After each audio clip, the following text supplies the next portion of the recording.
সুনানে নাসাই বাবুল মাসাজিদ মাসাজিদ অধ্যায় থেকে আমাদের দর্শের ধারাবাহিক চলছিল।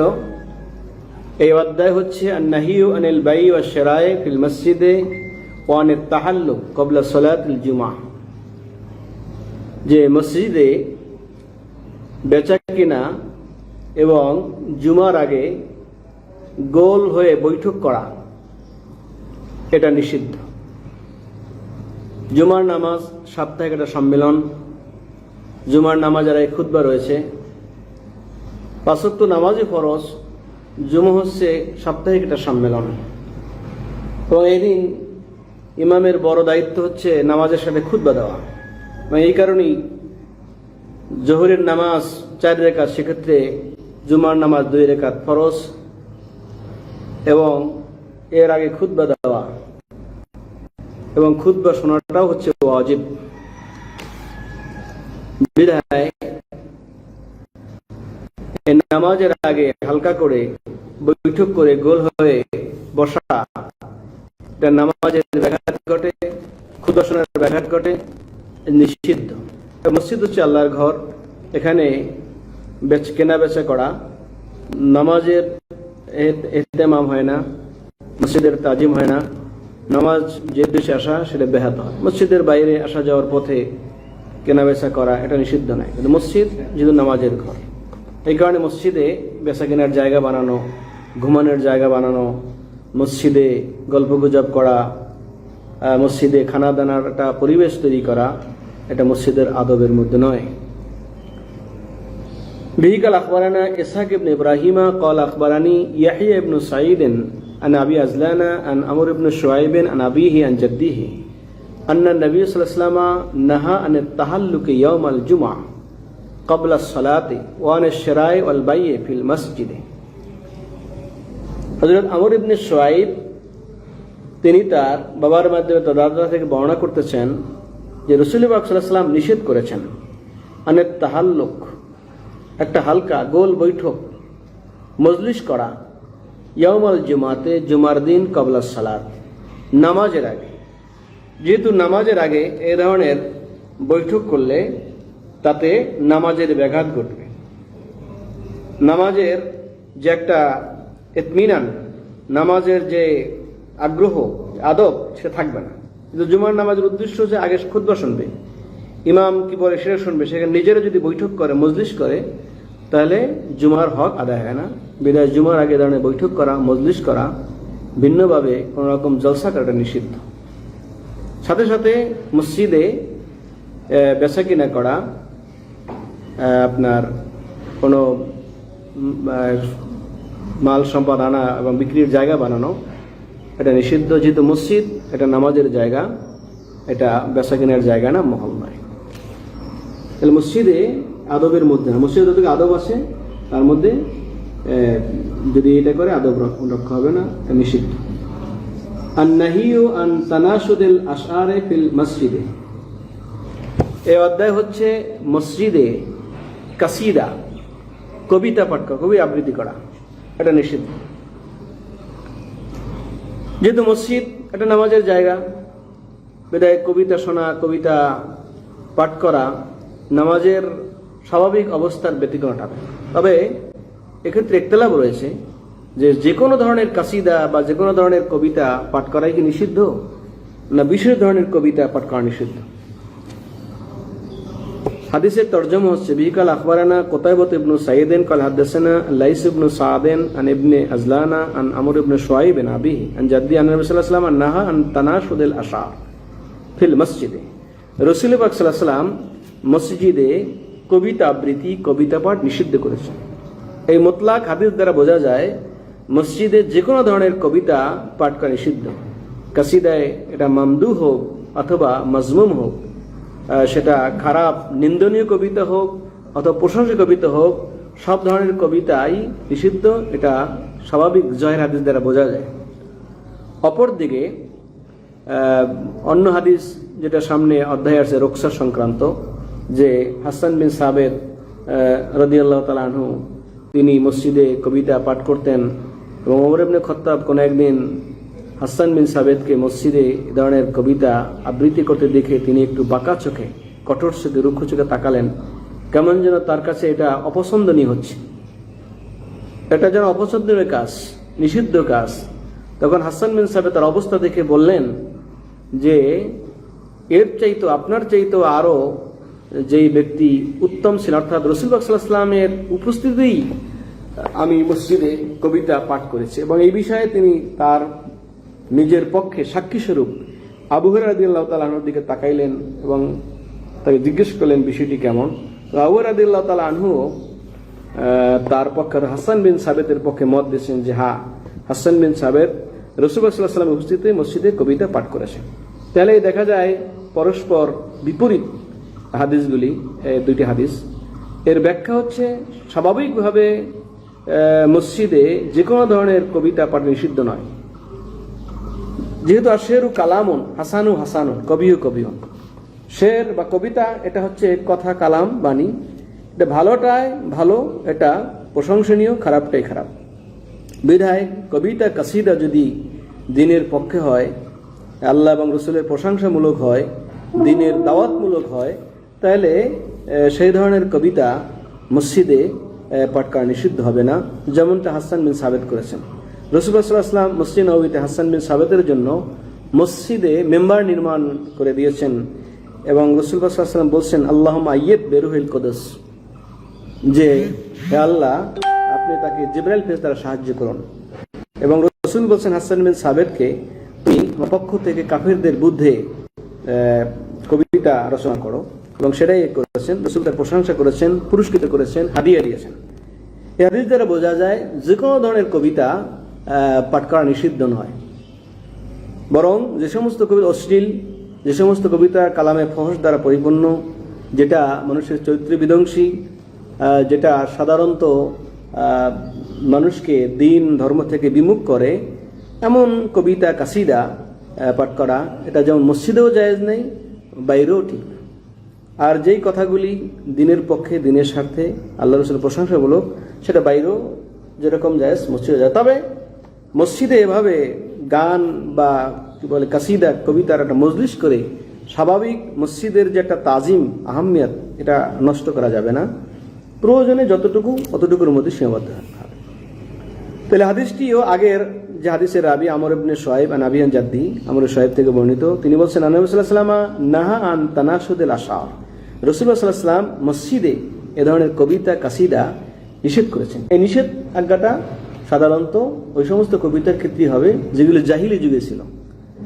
জাহিলি যুগে তারা সচরাচর কবিতা পাঠ করতেন যেগুলির মধ্যে অশ্লীলতা ছিল, যেগুলির ভিতরে খারাপিয়ত ছিল, যেটা তাদের সচরাচর অভ্যাস ছিল, নিজেদের বংশ গৌরব এই সমস্ত বর্ণনা করার উদ্দেশ্য ছিল, ফখর করা, তাকাব্বুরি করা, প্রকাশ করা, এগুলি উদ্দেশ্য। আর যেই কবিতাগুলি আল্লাহ এবং রাসূলের প্রশংসায়, দিনের পক্ষে দায়ী, এবং যেটা মুসলমানদেরকে, ইমানদারদেরকে তাদের ইমান আমলের পক্ষে দৃঢ় রাখে এবং বাতিল থেকে দূরে রাখে, এমন কাসিদা বাইরেও যেরকম কবিতা পড়া যাবে, রচনা করা যাবে, মসজিদেও প্রয়োজনে পাঠ করা যাবে। আর রুখসাতু ফি ইনশাদে শের আল হাসান ফিল মসজিদ, এই অধ্যায় হচ্ছে মসজিদে ভালো কবিতা পাঠ করা প্রসঙ্গে। এই হাদিসটাই আগের হাদিসের সমাধান। আগের হাদিসে প্রকাশ্য নিষেধ করা হয়েছে, সেখানে ভালো মন্দের কোনো কথা বলা হয়নি।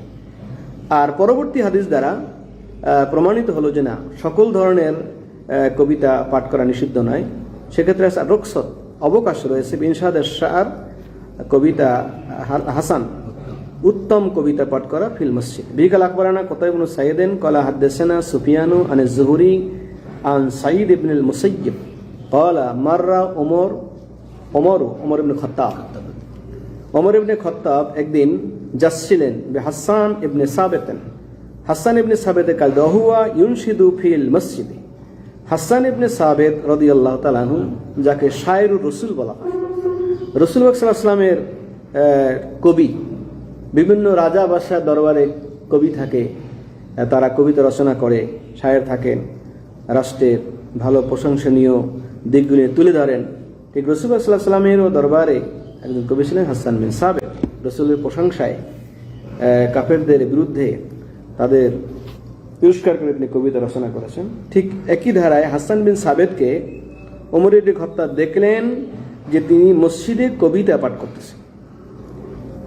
ফা লাহাজা ইলাইহি, লাহাজা মনে হচ্ছে রাগান্বিত বা অপছন্দনীয় সুরাতে চোখের কিনারা দিয়ে তাকানো, চোখের কিনারা দিয়ে একটু তাকানো যে ওই ব্যক্তির কাজটা যিনি দেখছেন তার অপছন্দনীয়। হয়তোবা তাদের বোঝা যায় ওমর রাদিয়াল্লাহু তাআলা আনহুর সেই মজলিস জানা ছিল না যে হাসান বিন সাবেত রাসূলের সামনে কবিতা পাঠ করেছেন, সেটা হয়তো তার ওই সময় এই মুহূর্তে জানা ছিল না। লাহাজা ইলাইহি, তুমি তাকে তাকাইলেন, নজরা ইলাইহি বিমুখরাইনি, মানে চোখের কানা দিয়ে তাকাইলেন। এটা বোঝা যাচ্ছে যে এটা ঠিক না। ওমর রাদিয়াল্লাহু তাআলা বুঝেছেন তার চোখের ভাষায় যে তুমি যে কি কাজ করতেছো, মসজিদ নামাজের জায়গা, ইবাদতের জিকিরের জায়গা, সেখানে কবিতা পাঠ করতেছো। অপরদিকে ওমর রাদিয়াল্লাহু তাআলা আনহুর মনে আসতে পারে যে আমার লামনা সেরা আমায় আম্বাগিলা, তিনি ওইদিকে যেতে পারেন যে রসুল তো কবিতা শিখায় না, এটা শিখো না। তা আল্লাহ বলছেন কবিতা ঠিক না, রসুলের সামনে বলছেন, সেটা তো মসজিদে কেমন করে হয়। যাই হোক, ফাকালা কদ আনসাত্তু, ওমর রাদিয়াল্লাহু তাআলা এই ভাব দেখে, তার অবস্থা দেখে তিনি যেটু বাঁকা চোখে, আর চোখে, কঠোর চোখে তাকাইলেন, হাসান বিন সাবেত সেটা বুঝতে পারলেন। ফাকালা কদ আনসাত্তু ওয়াফিহি মান হুয়া খায়রুম মিনকা, তখন হাসান বিন সাবেত তিনি বললেন, আপনি তো হয়তো অপছন্দ করছেন, এটা ঠিক না, আমি এমন মজলিসে এই কবিতা পাঠ করেছি যেই মজলিসে আপনার চেয়ে উত্তম ব্যক্তি ছিল, অর্থাৎ রাসূলুল্লাহ সাল্লাল্লাহু আলাইহি ওয়াসাল্লাম, আপনার চেয়ে উত্তম ব্যক্তি ছিল এমন মজলিসে আমি এ ধরনের কবিতা কাসিদা পাঠ করেছি। সুম্মা তাফাতা ইলা আবি হুরায়রা, ওই আবু হুরায়রা রাদিয়াল্লাহু তাআলা ছিলেন, তার দিকে তাকাইয়া তিনি তার এই কথার পক্ষে তাসদিক সত্যায়ন করতে চাইলেন। তিনি কেমন যেন হাসান বিন সাবেত আবু হুরায়রা রাদিয়াল্লাহু বুঝেই চাইলেন যে আপনি বলেন যে আমি যে বললাম এ কথা ঠিক কিনা, যে রাসূলুল্লাহ সাল্লাল্লাহু আলাইহি ওয়াসাল্লামের মজলিসে আমি যে কবিতা পাঠ করেছি এই বিষয়টি সত্য কি সত্য না বলেন। ফাকাল্লা, তখন হাসান বিন সাবেত আসামেতা রাসূলুল্লাহ সাল্লাল্লাহু আলাইহি ওয়াসাল্লাম ইয়াকুলু আজেব আন্নি, যে আপনি কি শোনেন নাই রাসূলুল্লাহ সাল্লাল্লাহু আলাইহি ওয়াসাল্লাম বলছিলেন যে আজেব আন্নি, যে হাসান বিন সাবেত তুমি আমার পক্ষ থেকে জবাব দাও। কাফেররা রাসূলুল্লাহ সাল্লাল্লাহু আলাইহি ওয়াসাল্লাম সাহাবায়ে কিরামদের তিরস্কার করে কবিতা কাসিদা রচনা করত কটাক্ষ করে। তখন আল্লাহ রাসূল সাল্লাল্লাহু আলাইহি ওয়াসাল্লামও তাদের বিরুদ্ধে রাসূলের পক্ষে হাসান বিন সাবেতকে বললেন, আজেব আন্নি, তুমি আমার পক্ষ থেকে তাদের এটা কি দাও, জবাব দাও। কবিতার জবাব কবিতা দিয়ে দাও, কবিতার জবাব কি দিও। এবং রাসূল দোয়াও করলেন, আল্লাহুম্মা আইয়িদহু বিরুহিল কুদুস, যে আল্লাহ আপনি তাকে রুহুল কুদুস দ্বারা জিবরাইল আমিন ফেরেশতা দ্বারা কি করেন, যেমন আল্লাহ বলেন আইয়িদহুম বিরুহিম মিন, যারা আল্লাহ এবং রাসূলের পথে থাকে, আল্লাহ রাসূলের ভালোবাসায় অন্য সকল বন্ধুত্ব বর্জন করে, সেই আল্লাহর বিরুদ্ধচারীদেরকে বর্জন করে, তাদেরকে আল্লাহ রুহুল কুদুস জিবরাইল আমিনদের সাহায্য করেন। ক্বাল আল্লাহুম্মা, এ ধরনের কথা রাসূলুল্লাহ সাল্লাল্লাহু আলাইহি ওয়াসাল্লাম বলছেন। এটা প্রমাণিত হলো যে মসজিদে সকল ধরনের কবিতা পড়বে না, তবে শের হাসান যেটা উত্তম, যেটা আল্লাহ রাসূলের প্রশংসা কথা, যেটা অশ্লীলতা নাই, কালামে ফোঁস নাই, যেটা মানুষকে অন্যের দিকে ধাবিত করে না, অশ্লীলতা ধাবিত করে না, এ ধরনের কবিতা কাসিদা মারসিয়া এটা মসজিদে পাঠ করা যায়। রাসূলের প্রশংসা, আল্লাহ পাকের প্রশংসা, দিনের যাবতীয় দাওয়াত হয়, অথবা যেটা কি বলে সালিহিন সাদিকিন আউলিয়া কামিলিন যারা, তাদের প্রশংসামূলক মারসিয়া, তাদের জীবনের ভালো ভালো দিকগুলি নসিহতমূলক ভাবে যদি কেউ পাঠ করে সেটা পাঠ করা যাবে। তাই কবিতার আসর বসাইয়া মসজিদের যে একটা স্বাভাবিক হুরমত ছেড়ে দেওয়া না, সেটা সবসময় করতে হবে, খেয়াল রাখতে হবে।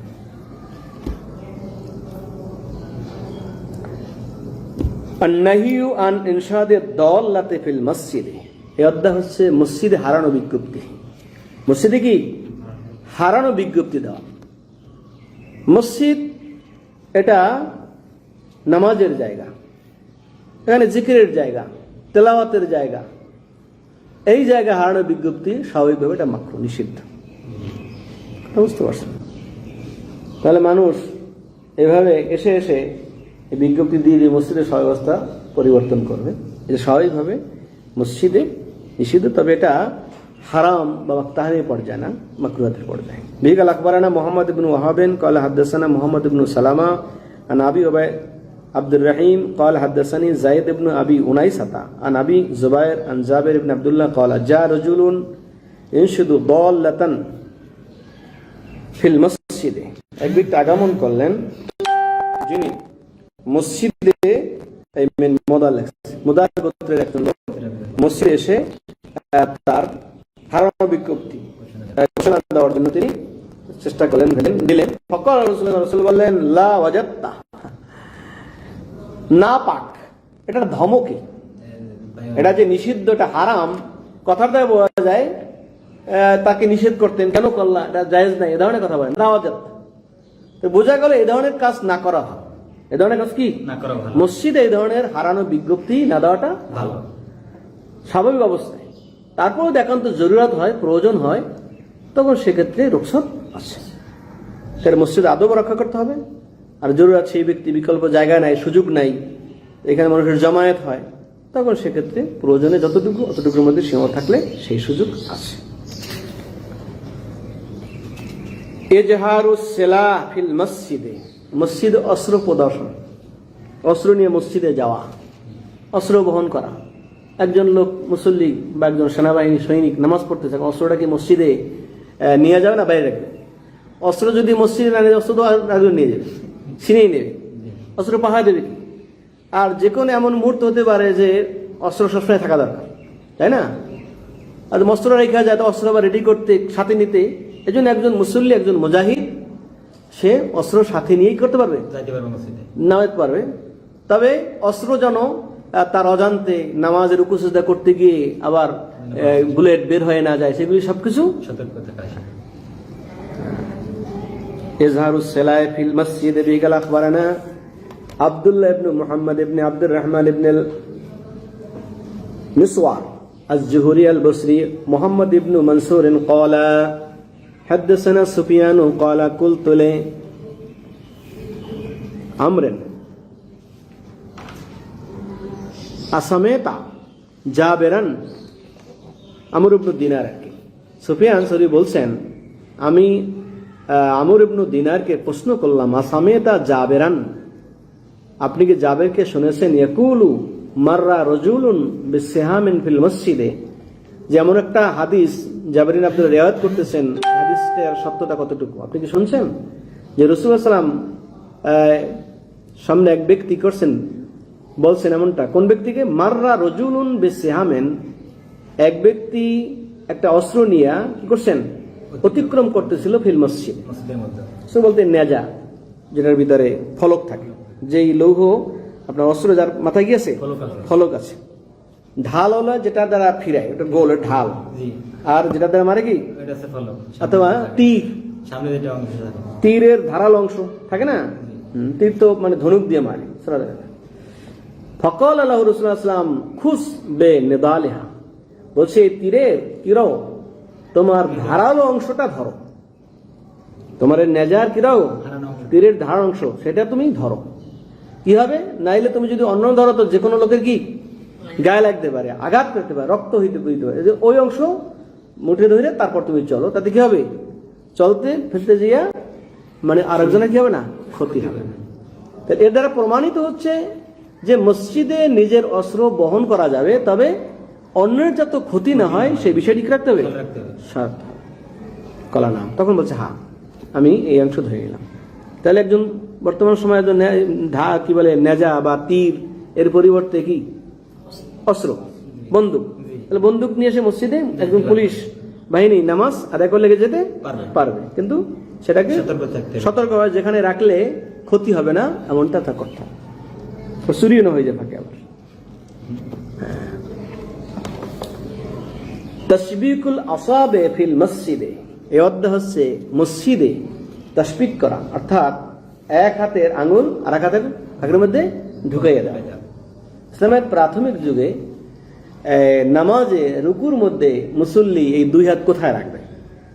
রাসূলুল্লাহ সাল্লাল্লাহু আলাইহি ওয়াসাল্লাম পড়ছো তখন একটা পদ্ধতি, আমরা তো আছে যে এই রাকাবা রূপপাতাই হাঁটুকে ধরবে, কাবেস একবার শক্ত করে ধরবে, যেমন শক্ত করে যেরকম ধরবে। অন্যান্য সময় তো আমরা সেজদার সময় হাত স্বাভাবিক রাখি, তারপর আপনার যখন বসি তখন দুই উরুর হাত স্বাভাবিক রাখি, কিন্তু রুকুর সময় হাঁটুর নলাকে ভালো করে।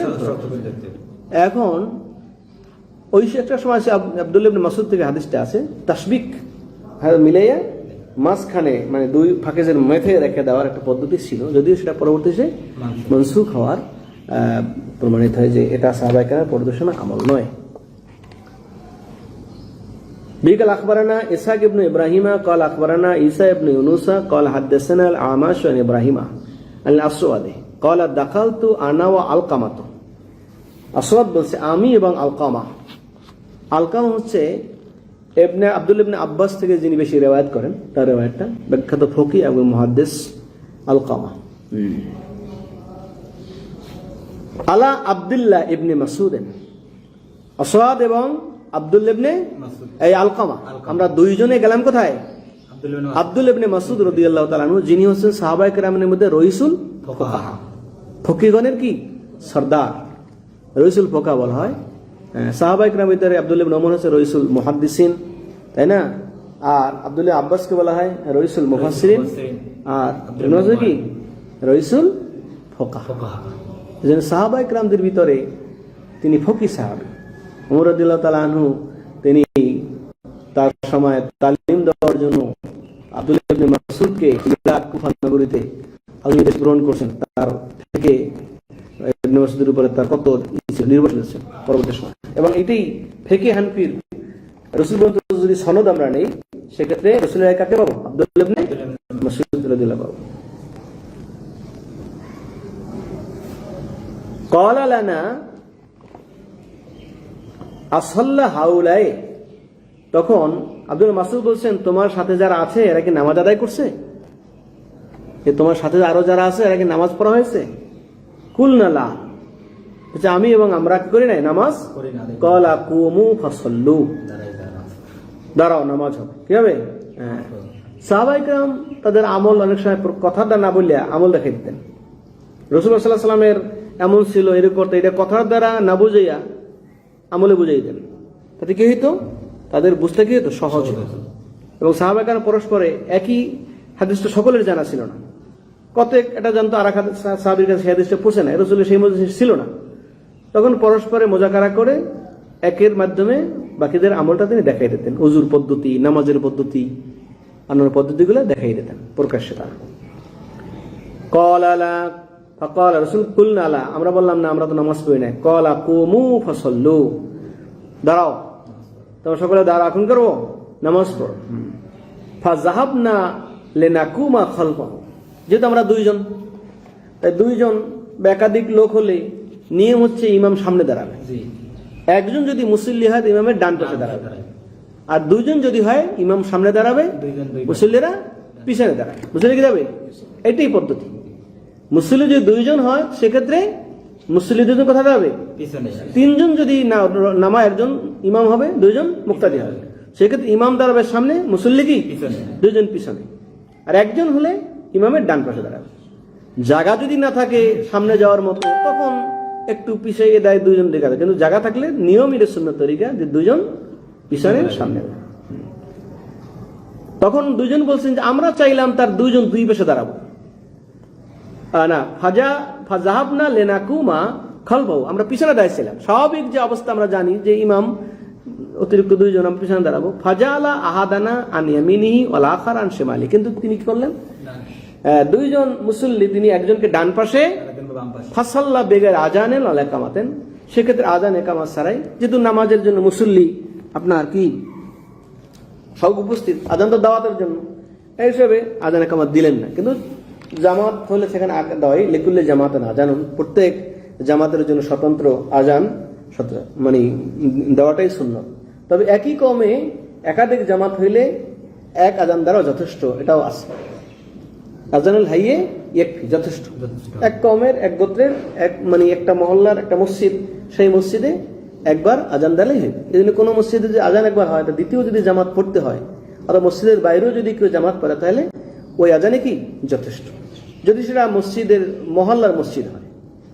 আর যদি মসজিদটা রাস্তার পাশের মসজিদ হয়, বাজারের মসজিদ হয়, যেখানে বারবার দলে দলে লোকজন আসে, সেক্ষেত্রে সানি জামাত জায়েজ এবং স্বতন্ত্র আজান একামত দিয়েই নামাজ পড়া কি জায়েজ। আর কমের মসজিদে তো সানি জামাত স্বাভাবিকভাবে না করাটা উত্তম। তারপর প্রয়োজন হলে বিনা আজানে বিনা দাওয়াতে যে লোক আসে তাহলে সানি জামাত করতে পারবে, আজান দিবে। তো আব্দুল্লাহ ইবনে মাসউদ রাদিয়াল্লাহু তিনি কি করলেন, দুইজনকে দুই ভাই দিলাইলেন। ফাজালা ইজা রাকা সাব্বাকা বাইনা আসাবি, যখন তিনি রুকু করলেন তখন দুই হাতের আঙ্গুলগুলি একটার সাথে একটা ঢুকে তাসবিক করলেন। ওয়াজালা হা বাইনা রুকবাতাই, এবং দুই উরুর মাঝে, এই যে মানে হাঁটুর মাঝে রাখলেন। ফাকালা হাকাযা রাআইতু রাসূলুল্লাহ সাল্লাল্লাহু আলাইহি ওয়াসাল্লাম, বলছেন এইভাবে দেখেছি। তাসবিক তাতবিক, অন্য হাদিসে তাতবিক দেওয়া, তালুর সাথে তালু মিলানো, আর এখানে তাসবিক, এই পদ্ধতি আমি দেখছি। এটা হয়তো প্রাথমিক ছিল, এবং আব্দুল্লাহ ইবনে মাসউদ রাদিয়াল্লাহু আনহু একটা মত মাযহাব, এটার উপরে ফতোয়া না। নামাজে এখন যে সহিহ হাদিসগুলি একাধিক বার যে আছে, সেটা হচ্ছে তাসবিক না, যেটা তিরমিজিতে আছে, এটা হাজা শাইউন কদ নুসিখ, এমন একটা আমল ছিল সেটা কি মানসুখ হয়ে গেছে, আমরা করতাম কিন্তু পরবর্তী সময় আমলটা বাদ হয়ে গেছে। এটা এখন তাসবিক না। নামাজের রুকুর পদ্ধতি হচ্ছে দুই হাত দ্বারা দুই হাঁটুকে কবজ করে ধরবে, আর মুসল্লি দুইজন হলে পিছনে দাঁড়ানো, এটাই কি সুন্নাত পদ্ধতি, একজন হলে ডান পাশে।